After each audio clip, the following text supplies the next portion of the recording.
A special thank you to each of our subscribers who make this channel possible. Here's today's story.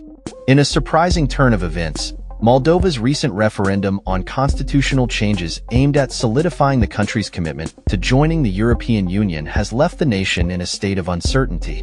With 97% of the votes counted, the results show a neck-and-neck race, with the yes vote at 49.6% and the no vote at 50.3%. This outcome is a stark contrast to recent polls that predicted a comfortable victory for the pro-EU stance, led by incumbent President Maia Sandu. Sandu, who held a press briefing in Chisinau following the referendum, expressed her dismay over the narrow results, attributing them to foreign interference in Moldovan politics. She denounced the outcome as an unprecedented assault on democracy, citing allegations that Russia had financially incentivized voters to sway the results. The Kremlin has vehemently denied these accusations, which have cast a shadow over the legitimacy of the referendum. In addition to the referendum, Moldovans also participated in a presidential election on the same day, marking a crucial juncture for the country as it navigates its future relationship with the EU versus Russia. Sandu was able to secure the most votes in the first round of the presidential election, but her 41% victory was significantly lower than anticipated, indicating a challenging runoff against her main opponent, Alexander Stoyanoglu, who garnered 27% of the votes. The turnout for both the referendum and the presidential election exceeded 50%, making the referendum valid. However, the results have raised concerns about the integrity of the electoral process, with Sandu's team alleging that approximately 300,000 votes were bought, labeling it a fraud of unprecedented scale.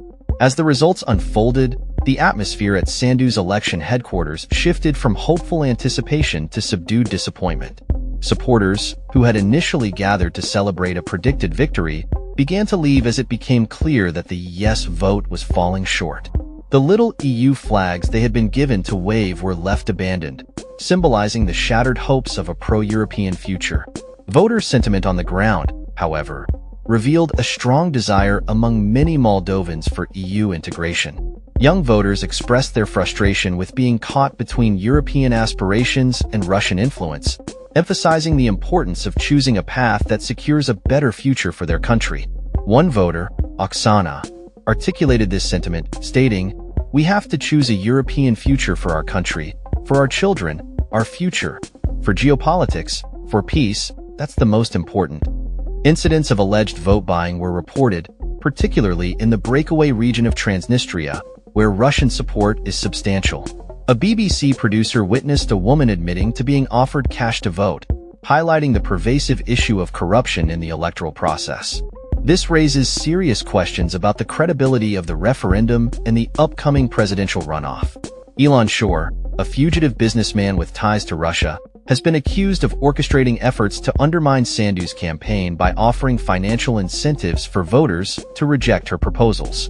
His recent statements urging voters to support anyone but Sandu further illustrate the external pressures influencing Moldova's political landscape. As Moldova continues its discussions with the EU regarding potential membership, the results of the referendum and the presidential election present significant challenges for Sandu and her government.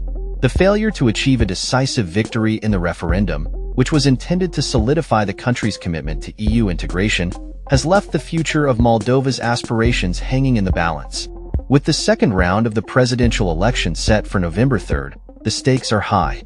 Should Stoyanoglu and other candidates consolidate their support against Sandu, the pro-EU agenda that many Moldovans desire could be jeopardized.